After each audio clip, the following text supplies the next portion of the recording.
ఏ పాదసీమ కాశీ ప్రయాగాది పవిత్ర భూముల కన్న విమలతరము, ఏ పాద పూజ రమాపతి చరణాబ్జ పూజల కన్నను పుణ్యతమము,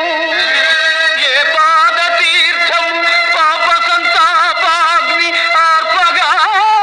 గాలినామృత ఝరము, ఏ పాద స్మరణ నాగేంద్ర శయను ధ్యానము కన్నను మహానందకరము, అట్టి పితరుల పద సేవాత్మ మరచి ఇహ పరముల కడమై తపిల్చు